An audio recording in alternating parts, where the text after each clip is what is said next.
नमस्कार दोस्तों, स्वागत है आप सभी का हमारे इस चैनल भगवान लोक पर। दोस्तों, अगर आप भी अपनी लाइफ में कुछ नया सीखने की चाह रखते हैं तो इस चैनल को अभी सब्सक्राइब कर लें। हर हर महादेव, जय शिव शंभू। दोस्तों, क्या आपके पितर आपसे नाराज है और क्या आपको लगता है कि आपके पितरों की वजह से आपके घर की सुख शांति में रुकावट आ रही है और आपके कार्य नहीं बन रहे हैं, या आप संतान की कमी और धन की कमी या कर्ज से परेशान है, या आपका भाग्य आपका साथ नहीं दे रहा है? तो दोस्तों, इस बार के पितृपक्ष श्राद्ध में अगर आप तुलसी के पौधे में ये एक चीज चढ़ा देते हैं तो आपके सभी पितृदोषों का तुरंत ही नाश हो जाएगा और आपको मिल जाएगी सभी संकट और कष्टों से मुक्ति। और दोस्तों, इस एकमात्र उपाय को करने से आपको धनवान मालामाल होने से कोई नहीं रोक सकता और आपकी जो भी मनोकामना है वो भी पूरी हो जाएगी। दोस्तों, इस बार 29 सितंबर 2023 से पितृपक्ष श्राद्ध बहुत ही दिव्य और दुर्लभ संयोग लेकर आया है। दोस्तों, इस पितृपक्ष में राजयोग काल सर्पदोष के साथ साथ धन लक्ष्मी योग भी बन रहा है, जिस वजह से इस बार के पितृपक्ष श्राद्ध का बहुत अधिक महत्व बढ़ गया है। और इस पितृपक्ष पर यदि आप तुलसी के पौधे से जुड़ा ये आसान सा उपाय कर लेते हैं तो आपकी सभी समस्याओं का तुरंत ही अंत हो जाएगा। इसीलिए दोस्तों, वीडियो को आखिर तक जरूर देखें। और अगर आप भी अपने जीवन में महादेव की कृपा पाना चाहते हैं और पितरों का आशीर्वाद पाना चाहते हैं तो वीडियो को लाइक करके कमेंट में हर हर महादेव लिखना न भूलें।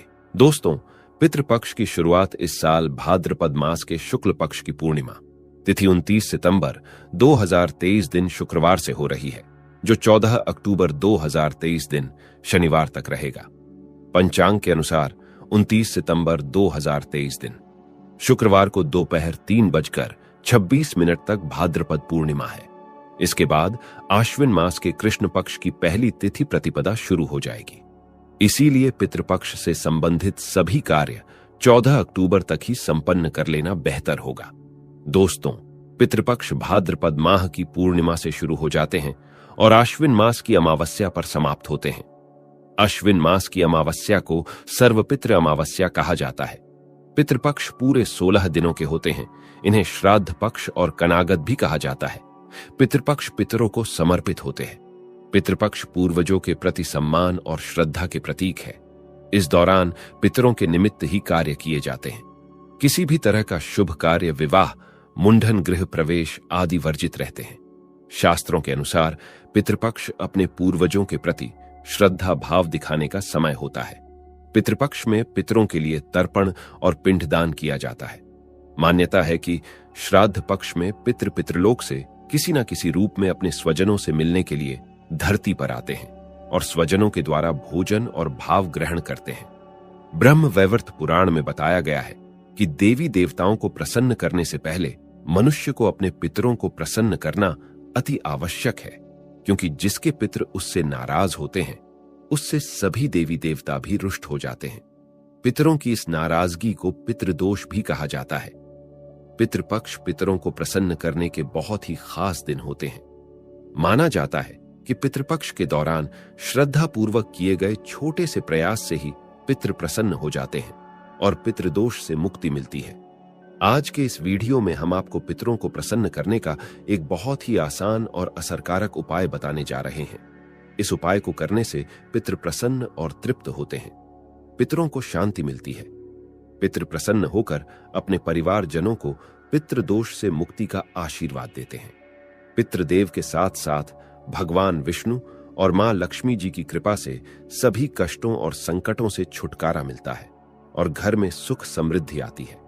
दोस्तों, इस उपाय को सही प्रकार से करने के लिए आप हमारे इस वीडियो को एंड तक अवश्य ही देखें और आगे बढ़ने से पहले आपसे रिक्वेस्ट करते हैं कि वीडियो को लाइक जरूर करिएगा, दोस्तों को शेयर कर दीजिएगा और अगर आपने अभी तक चैनल को सब्सक्राइब नहीं किया है तो चैनल को सब्सक्राइब करके बेल आइकॉन जरूर दबाइएगा।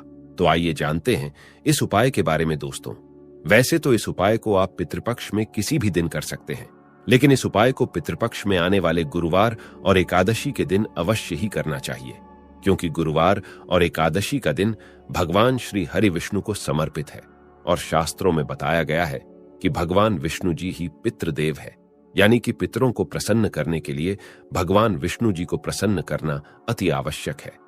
गुरुवार और एकादशी के साथ साथ इस उपाय को पितृ अमावस्या, जिसे सर्व पितृ अमावस्या भी कहा जाता है, उस दिन अवश्य ही करना चाहिए, क्योंकि सर्व पितृ अमावस्या पर सभी पितरों के निमित्त श्राद्ध तर्पण किए जाते हैं। सर्व पितृ अमावस्या पर पितरों के निमित्त किए गए पूजा से सभी पितृ प्रसन्न हो जाते हैं और पितृदोष से मुक्ति मिलती है। तो आइए जानते हैं इस उपाय के बारे में। उपाय करने के लिए स्नान करके स्वच्छ वस्त्र धारण करें। ध्यान रखें, इस उपाय को करते समय भूल कर भी काले रंग के वस्त्र न पहने। इसके बाद आप एक पात्र में शुद्ध जल लें। आप इस उपाय को करने के लिए तांबे के पात्र का इस्तेमाल बिल्कुल ना करें। अब इस जल में आप एक चम्मच कच्चा दूध डालें। फिर इस जल में एक चुटकी शक्कर डालें। शक्कर डालने के बाद अब आप इस पात्र में एक चुटकी साफ पिसी हुई हल्दी मिला लें। हल्दी भगवान श्री हरि विष्णु को प्रिय है, इसीलिए भगवान विष्णु को प्रसन्न करने के लिए भगवान विष्णु की पूजा में हल्दी का अवश्य ही इस्तेमाल करना चाहिए। अब आप एक दिया तैयार करें। आप मिट्टी का, आटे का या पीतल का कैसा भी दिया ले सकते हैं, लेकिन ध्यान रखें दिया शुद्ध घी का ही होना चाहिए। अब इस दिए और जल को लेकर आप तुलसी जी के पास जाएं। दोस्तों, सनातन धर्म में तुलसी जी का विशेष महत्व बताया गया है। हिंदू धर्म में मान्यता है कि तुलसी के पौधे की जड़ में सभी तीर्थ, मध्य भाग तना में सभी देवी देवता और ऊपरी ही शाखाओं में सभी वेद यानी चारों वेद स्थित है। पद्म पुराण में उल्लेख है कि तुलसी जी का एक पौधा जिस जगह होता है वहां ब्रह्मा, विष्णु और महेश निवास करते हैं। तुलसी जी की सेवा करने से व्यक्ति के महापातक संपूर्ण पाप भी नष्ट हो जाते हैं। तुलसी जी को हरिप्रिया कहा जाता है। हिंदू धर्म में मृत्यु के समय व्यक्ति के मुख में तुलसी का पत्ता रखा जाता है। धार्मिक दृष्टि से इसका बड़ा महत्व है। कहते हैं कि तुलसी हमेशा भगवान श्री हरि विष्णु के सिर पर सजती है। तुलसी धारण करने वाले व्यक्ति को यमराज कष्ट नहीं देते। मृत्यु के बाद परलोक में व्यक्ति को यमदंड का सामना नहीं करना पड़ता, इसलिए मरते समय मुख में तुलसी का पत्ता रखा जाता है। माना जाता है कि मृत्यु के समय तुलसी का पत्ता मुंह में होने से प्राण त्यागने के समय होने वाले कष्ट से भी राहत मिलती है, क्योंकि यह सात्विक भाव को जगाता है। पितरों को प्रसन्न करने के लिए तुलसी जी का पूजन अवश्य ही करना चाहिए। शास्त्रों में बताया गया है कि तुलसी जी की सुगंध मां लक्ष्मी जी को अपनी तरफ आकर्षित करती है। तुलसी का पौधा जिस जगह होता है या जिस परिवार के व्यक्ति पितृपक्ष के दौरान तुलसी जी का पूजन करते हैं, उनके पितृ उनसे बहुत ही प्रसन्न होते हैं और पितरों की आत्मा को शांति और तृप्ति मिलती है। इसीलिए पितृपक्ष में तुलसी का पौधा यदि घर में लगाया जाए या सही विधि से तुलसी जी का पूजन किया जाए तो इससे पितृ प्रसन्न होते हैं और उनके आशीर्वाद से जातक के जीवन की सारी दिक्कतें दूर हो जाती है। तुलसी जी का पूजन करने के लिए आप जल और दिया लेकर तुलसी के पौधे के पास जाएं।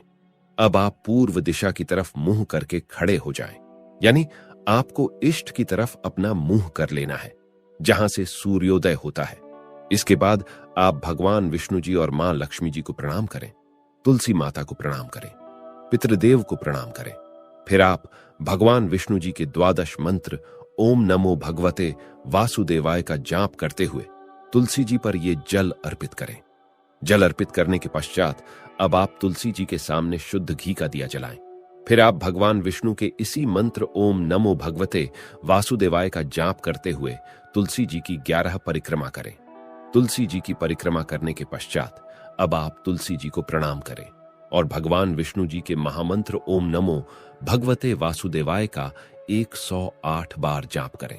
अब आप तुलसी जी के चरणों की रज यानी कि तुलसी के पौधे के पास से थोड़ी सी मिट्टी उठाकर उसे अपने मस्तक पर लगाएं। फिर आप भगवान विष्णु और मां लक्ष्मी जी को प्रणाम करें और तुलसी माता को प्रणाम करें। अब भगवान विष्णु, लक्ष्मी जी और तुलसी माता से अपने पितरों की तृप्ति और शांति की प्रार्थना करें। अब आप पितृदेव को प्रणाम करें और जाने अनजाने में की गई गलतियों की क्षमा मांगे। इसके बाद आप भगवान से और पितृदेव से प्रार्थना करें कि वह आपके सारे कष्टों और संकटों को दूर करें और अपना आशीर्वाद हमेशा आप पर बनाए रखें।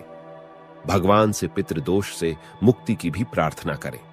दोस्तों, शास्त्रों में बताया गया यह बहुत ही आसान और असरकारक उपाय है। इस उपाय को करने से पितृ प्रसन्न होते हैं और अपने परिवारजनों को आशीर्वाद देते हैं।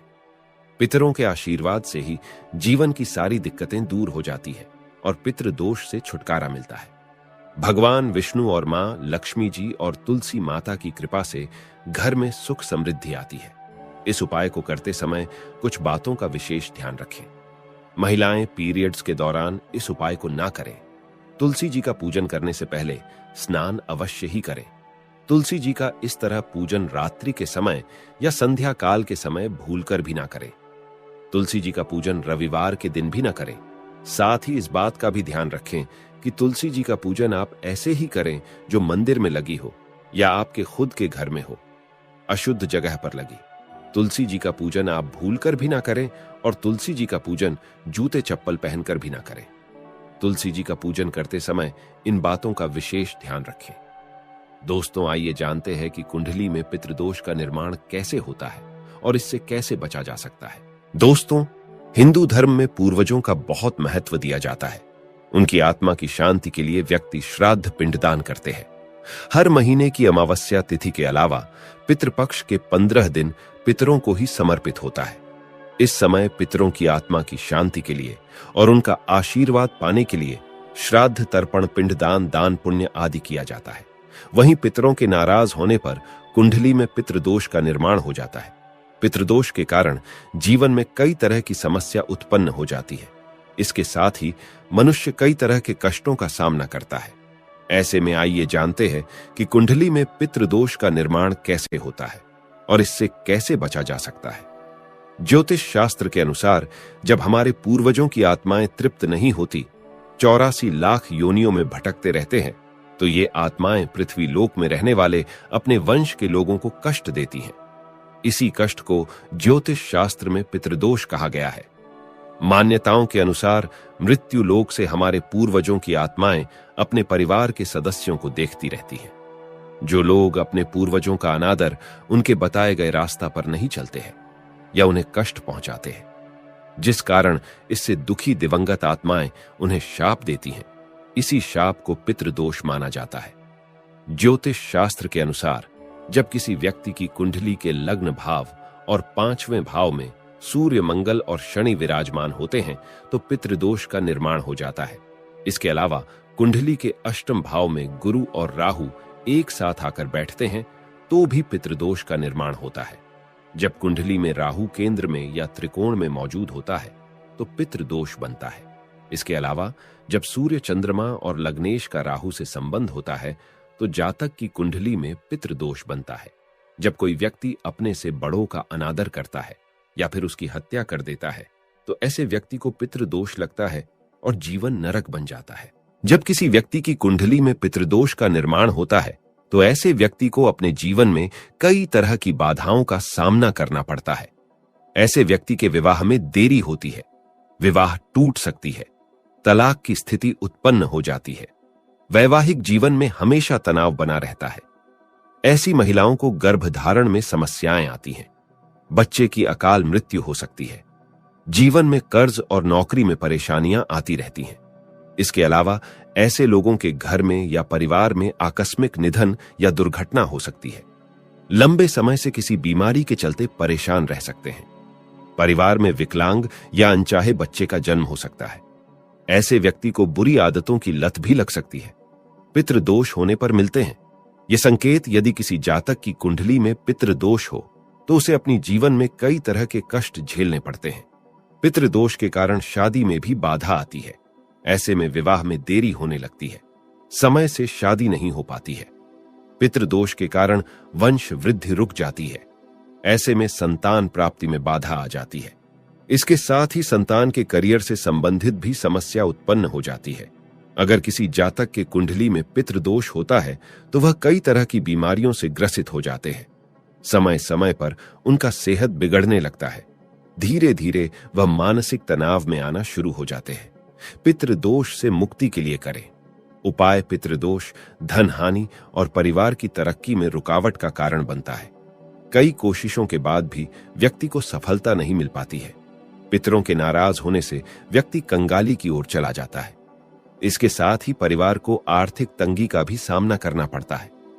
पितृदोष के कारण पारिवारिक कलह बनने लगते हैं, घर में झगड़े होते हैं। यदि बार बार बिना कारण के घर में झगड़े हो रहे हों तो यह पितरों की नाराजगी का संकेत माना जा सकता है। पितृदोष होने के कारण परिवार के सदस्यों के बीच तनाव की स्थिति बन जाते हैं। इसके साथ ही कोई ना कोई सदस्य हमेशा बीमार रहता है, किसी बड़ी बीमारी से ग्रस्त रहता है। पितृदोष होने से जातक के रोजगार में बाधा आती है, उन्हें मन मुताबिक नौकरी नहीं मिल पाती है।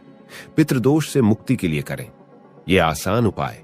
पितृदोष से मुक्ति पाने के लिए प्रतिदिन पीपल के पेड़ में जल चढ़ाना चाहिए। जल में काले तिल को मिलाकर दक्षिण दिशा में अर्घ्य देने से भी पितृदोष से मुक्ति मिलती है।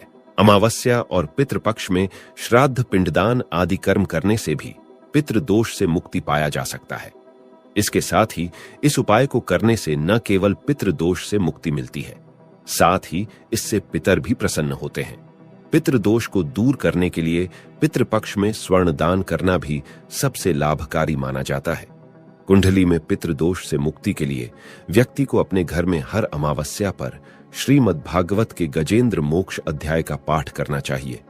पितृदोष से मुक्ति के लिए जरूर करें। ये काम प्रत्येक चतुर्दशी, अमावस्या और पूर्णिमा के एक दिन पहले पीपल पर दूध चढ़ाना चाहिए।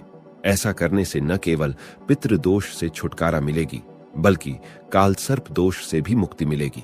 यदि कुंडली में पितृदोष बन रहा हो तो जातक को अपने घर की दक्षिण दिशा की दीवार पर अपने स्वर्गीय परिजन का फोटो लगाकर उस पर हार चढ़ाना और रोज उनकी पूजा करके उनसे आशीर्वाद प्राप्त करना चाहिए। इससे नाराज पितर प्रसन्न हो जाते हैं। पितृदोष के उपाय के लिए व्यक्ति को काले कुत्ते को उड़द के आटे से बने रोटी हर शनिवार को खिलाने से शनि, राहु, केतु तीनों ग्रहों का नकारात्मक प्रभाव कम होता है और साथ ही मनुष्य पितृदोष से मुक्ति पा लेता है। पितृदोष को कम करने या मुक्ति पाने के लिए सर्वपितृ अमावस्या पर पितरों को खुश करने के लिए उनके चित्र पर पुष्प अर्पित करना चाहिए। तो दोस्तों, आशा करते हैं पितृपक्ष से जुड़ी ये सभी जानकारी आपको पसंद आई होगी। अगर आपको वीडियो अच्छा लगा हो तो वीडियो को लाइक जरूर करें और चैनल को सब्सक्राइब करना न भूलें। हर हर महादेव, जय शिव शंभू।